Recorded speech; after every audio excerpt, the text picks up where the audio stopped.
What's up, guys? It's your boy Mojo coming at you with another video, and I hope that you guys do like it.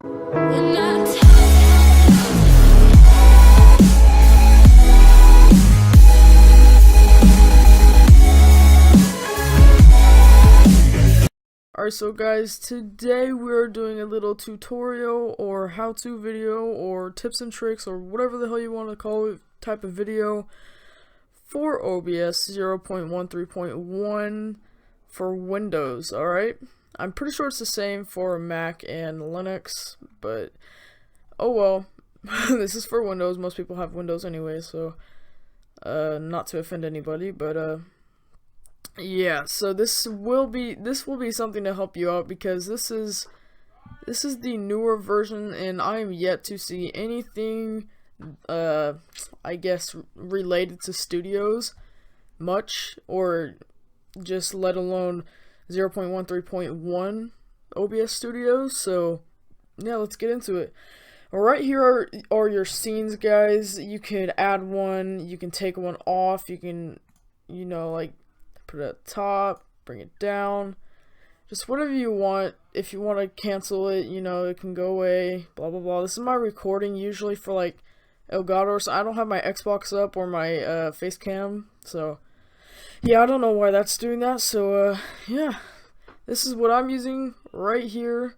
So I have my face cam turned off just for the video, so that nothing is like blocking anything, or so that's easier. So basically it's the same thing for the sources, or you can just, if you want, you can come over here. Right now I think I have a window capture, no, I have a display capture, and that is pretty new to OBS. It's in OBS Studio, to where you can just put that on there and it records your computer screen. So I think that was a good addition to it, so that you don't have to get an Elgato. So okay, so first thing that you want to do is, like, you want to control your audio. I mean, it doesn't have to be the first thing, obviously, I'm just saying that. But right now, let's see, go to our mixer. I have it at my mix audio to 100%. You can change everything in here, like the offset for your mic. I have mine at 1200 because it is a little late sometimes. The desktop audio isn't really that much important, but yeah, you can change that too if you're playing like CSGO or Minecraft or any of those computer games, just so that you can get that game audio in there. Alright, so right here, this is for the audio for like the mic or something. You see, oh crap, it's changing right here. I have mine all the way up, but like it's moving, and that's just me talking. So like if I talk really loud like that, you see, it goes like right there. So sorry guys. Sorry for you headphone users. This is something that's really new to OBS. It is the filters for any of the noise or something, whatever. I don't know. But I honestly, this gain thing, this is for like the decibels and stuff. You can change the decibels of how you want your mic, but you don't have to do that, because you can change that somewhere else. So I'm just gonna remove that. Obviously you right click it, and then yeah, okay, so I had to change the attack time, which is in milliseconds. So 1000 milliseconds equals 1 second. So I changed that to 3000, so that my mic was 3 seconds later, because what you saw on the screen was too early, and then my mic was late. So I did that. The whole time and the release time, those are, you really don't really need to mess with that if you're having troubles with your mic. Those probably aren't really the ones that you use the most. So yeah, these are the closed threshold and the open threshold. You usually want them about -6 decibels apart. Closed threshold, obviously the higher one, or whatever you want. If you're just like, I have mine at 8680, like -86, -80, because that's honestly the best one for me, because if it's in the 90s, then it's not really that good. So yeah, that's pretty much for the filters for the mic audio. You don't have to really change anything for the desktop audio, because it's basically the same thing. Gain, noise gate, Uh, yeah, so you go in here, and for the properties, basically, you go to device. If you have, you see, sorry for that, sorry. You see my device for recording is the blue snowball right here. Don't ever use this crap. The Realtek high definition audio that comes with like a laptop or something. I'm using my laptop, by the way, so, you know. Yeah, but default, yeah, if you don't have a microphone, obviously you put it to default. And if you have like another microphone, obviously it would say microphone and then in parentheses like Razer, whatever the hell, or you know what I mean. So this studio mode is also new. It's basically, it changes the transitions for each one of your recording. I honestly don't know. I've never used it before, guys. So sorry if you really wanted to know. Yeah, I was gonna be no help anyway. But the scene transition is basically if you're like streaming or something and you want to change scenes, it's really smooth. It just fades right in, and it's just really smooth. And if you have it on cut, it's just straightforward like that. You guys see the difference? Cut and then fade. Honestly, I like fade a lot better than cut because it just seems way smoother and it goes along with your stream a lot better. So, and these are also really fast at like reaction time. It doesn't delay or anything, or it doesn't take like 5 seconds to like finally start streaming. You just click it and it streams automatically and just starts streaming. And recording, all you gotta do is just click it and it doesn't, there's no delay or anything. So yeah, this is the duration for the fade. If honestly this takes 0.2 seconds to finally fade. Like if I were to change it to 1000 milliseconds, it would take 1 second to fully go into the fade. So alright, let's go into the settings, guys. For general, if you're English, obviously you would put it to English as your language. So yeah, there's obviously a bunch of different languages, some that I can't even pronounce. So let's go. You don't really need to change the theme. That's not really, the rest of these, this whole thing, don't even touch it. Unless you're different, you speak something else, then obviously touch it. But the stream type, you just keep it at stream services. Don't change it to custom stream server unless you want to make your own custom server, I guess. For me, I use Twitch as my service, so if you guys use other things like StreamMe, like Apex does, then you would put in StreamMe, but I don't even know if they have that there. Oh crap, did not mean to do that. Whoops. So server, basically West Coast or US, whatever. And the stream key, do not ever give away your stream key. I'm not going to show it right now because you guys are not about to look at my stream key, but yeah, do not ever give up your stream key because people can easily type in a stream key in their OBS settings or their broadcasting software, and then they can stream on your channel. That's not good. You don't ever want that to happen. If you don't know how to get your stream key, just go to twitch.tv/ I think it's crap, I don't know, but it's somewhere in like your profile or something. I'm not gonna go over it right now because I'm using a part of my CPU and that's just gonna take a while. But it should tell you your stream key. You just copy it, paste it into here. You know the gist. Alright, so streaming. Oh, sorry about that, guys. Didn't mean for that to happen. But for the output settings, these are basically like your streaming, recording, and audio settings. You don't really need to change your audio settings, except I changed mine. Because track 1, all you really need to use is track 1. Track 2, 3, and 4, unless you're like really complicated with all your stuff and you want to be perfectly organized with each source and scene, then you would obviously use these. But I just use track 1, and your audio bit rate, you want to have that high but not too high, but you don't want to have it really low or else your audio is going to be really bad. So I have mine at 192, the rest are at 160. Those are just the default, I think. But my streaming bit rate is at 1000. That's like it. The default one is 2500, I believe, or actually, I don't even know, but yeah, I'm sorry. Audio, obviously I have my audio track at 1, my encoder always have that at times 264, and for streaming service encoder settings, have that checked, and then obviously I have my rescale output to 1366 times 768. That one doesn't really matter. It's usually set up to the default one that will run for your computer, so most of the time you don't have to worry about that.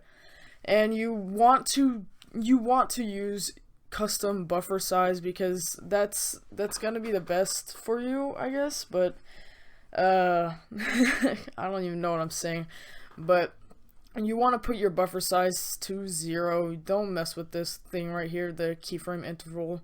You don't want to mess with that, but just turn your buffer size to 0 if it isn't already. Turn on use CBR. I have my CPU usage preset to very fast. I mean, you could put it to ultra fast, but sometimes a computer can't take that, and there's really no point to going like down here. Like, there's no point to going from fast to all the way down here. There's no point in putting it to that unless you have like the worst computer in the world. Then obviously you'd put it there, but don't change these. Like, you don't have to change these down here, just don't change those. Alright, crap, I forgot what this was. Oh wait, yeah, you don't have to change that unless you're just like really complicated and you want to change that. Okay, so my type is standard. My recording path, obviously you want to have somewhere to put your videos and stuff into, like a folder. Right now I have mine under videos for YouTube. That's just like, it's just a custom folder, so I just put it in there. Don't have this checked off. The best recording format, in my opinion, is MP4 or FLV. Those are the best formats. Don't use any of the other ones, because those ones are just... So yeah. Obviously, audio track is at 1. My encoder is at times 264. Rescale output 366 times 77. 366 times 768. Jesus Christ, dude. And I don't know what this custom muxer settings are. If someone could tell me down in the comments, because I've been trying to figure out what the hell this crap is for a while, because it's kind of new, I guess. I don't know. Yeah, just tell me down in the comments. And obviously I have my bitrate at 1000. I use custom buffer size, put it to 0. I turn off use CBR, because for streaming and recording you don't want to have CBR at on recordings, but you do want to have it on streaming, because it's pretty much mandatory for streaming, and it'll tell you if you turn it on. If you turn it off during the stream, it'll tell you that you need it, so it'll give you like a warning sign. But my CRF is at 0. My CPU usage is at ultra fast, actually, for recordings, because it's just a recording. I mean, it's not live like streaming, so I just put that at ultra fast for the best quality for videos. And obviously you don't change these, and if you want you can turn on this variable frame rate. It doesn't really matter, but this is what I didn't have on streaming. I didn't have anything on there, but basically you just, if you have a computer like mine, I have a laptop, so these are just my laptop settings. So if you have a computer that's got like 8 gigs of RAM, not like you have a decent CPU but not like a gaming CPU, then you would use these settings. But you should put this, because I don't know what the hell this is. I saw this in a video, some guy's video. He had this CRF equals 20. You put it right here in this times 264 options, separated by space, obviously, and it just changed it a lot. I don't know what the hell he did. It really changed it a lot. But yeah, that's for the output settings, guys. For the audio settings, obviously these Elgato video game capture cards, mic, yada yada yada, whatever. These are basically for like the push to mute, like so that you can either turn it off or on during streams by just the click of a button. and it's a lot easier. Sorry, I had to burp. But you want to keep all of these at the same. I mean, you can obviously change it to stereo or mono. It's your choice. But I don't know why the hell I even touch these, because you don't really need to touch the rest of these. But I have my mic auxiliary audio device obviously on the blue snowball. There's really no point to that. I mean, it's not relevant to anything, but you can if you want, if you feel like it's gonna change something. Obviously I'm streaming right now, so obviously I'm recording right now, so it's gonna say this, but my base canvas resolution and my output scaled resolution, they're both at 1280 times 720.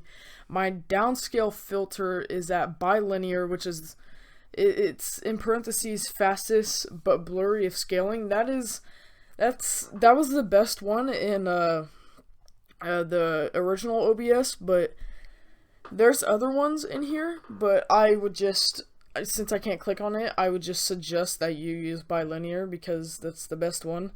My FPS, if I could do it at 30, but I was just being safe because it's literally 0.3. I mean, that's just one of the choices. It's 29.97 and then 30 FPS. I don't know why that is. It's like the most random number, but I just put it at 29.97 just to make it as crisp and clear as possible, so that's not like dropping frames or something, I guess. So for the hotkeys, these are just another more complicated way in pressing the buttons during streams and it'll do a task, but these aren't just audios, this is like a lot of freaking things, so yeah, you can mess with that. I don't have anything on here because honestly I just, I press the buttons on here because I know how this works, and I'd probably get more confused if I had buttons all over the place that controlled my entire stream. But yeah, let's go. For the advanced settings, guys, oh crap, I almost forgot. For the output mode, the way that I got this is that I put my output mode at advanced. You can also put it on, I think it's you can also put it on simple, but advanced is better because you can change more stuff around. So, sorry, I just had to say that, but don't change any of the video settings right here. You don't really need to change these at all because they're not going to affect that much. So, I mean, they're going to affect a lot, but, you just don't want to mess with them. Most of the time, they're not going to change anything. But for the stream delay, like, if you want it to come out with less buffering in your streams, you can make it have, like, a stream delay. If you want, you can put it at 0 seconds. It's just not going to be crisp, clear, and it's going to have a really long buffer. So, yeah, you just enable that. I have mine at 20 seconds. I think that's the default. But, yeah, you can put it at like a minute or something, and there will literally be no buffering at all in your videos. So, yeah, you can change that if you want. I turned on preserve cutoff point because that just increases the delay when reconnecting. Let's automatically reconnect, yes. Yes, you would obviously do that because for streaming, if like your power goes out or something, or you get booted offline and you reconnect really fast, then your this basically, it retries every 10 seconds. It retries to come back on, and the maximum retries are 20. So it would turn on 20 times every 10 seconds until it comes back on. So yeah. And obviously you can, for like these, you can put an image like an overlay or something. Media source, text, just like, say something on there, I don't and then obviously display capture, that's what I'm using right now. Window capture, don't really care for that. Game capture, you don't really need that if you want to like stream Xbox or something like Call of Duty. Video capture, this is what you need to use to stream or record Xbox and Call of Duty and stuff. And I'm saying that because I'm obviously, like, that's literally all I play is Call of Duty. So these are also new. The audio input capture and the audio output capture. I'm not really gonna mess with those right now, so I'll just leave those blank. But I did turn on a video capture device because it obviously does turn on the webcam for you. So let's see if we can add one right now. I'll show you guys. Like, obviously you can add existing, and this is my Elgato for my recording down here, and then my video capture device, which is my webcam. I just haven't changed, I haven't renamed it or anything, but yeah, you just choose that. Oh my god, seriously. But I have my face cam right there. It's gonna pop up. The world may never know, but you can change filters and stuff. It's really cool. So that the face cam isn't late, you just put it at 1000 milliseconds for me. That's what I have to use. So because I might actually have to change it to, like, I don't know, 3000 or something, but I don't even know. Delay in milliseconds. Alright. Okay, god, I cannot talk. I think they're basically like the same thing. I don't know, but yeah. I think that. Oh, wait. Yes, these are all my sources. The Cyberlink webcam splitter. I'm never using that. This is what I use, the HP webcam. Alright, and obviously you can change those settings in there, and then, you know, just like mute. Yeah, I totally just talked right there, so yeah. I don't know why this webcam isn't coming up, but who cares, dude? I guess it's just because I'm recording or something, but it's pretty dope. There you go, guys. That was freaking like 22 minutes. But if you got bored of it and you just skipped all the way to the end whenever I was just, you know, talking about all that crap, make sure you leave a like on this video, guys. Comment down below. Make sure that you do sub and that you subscribe. That would mean the absolute world to me, guys. Twitter, Instagram links are in the description, guys. This has been your boy Mojo, guys, and I'm signing out.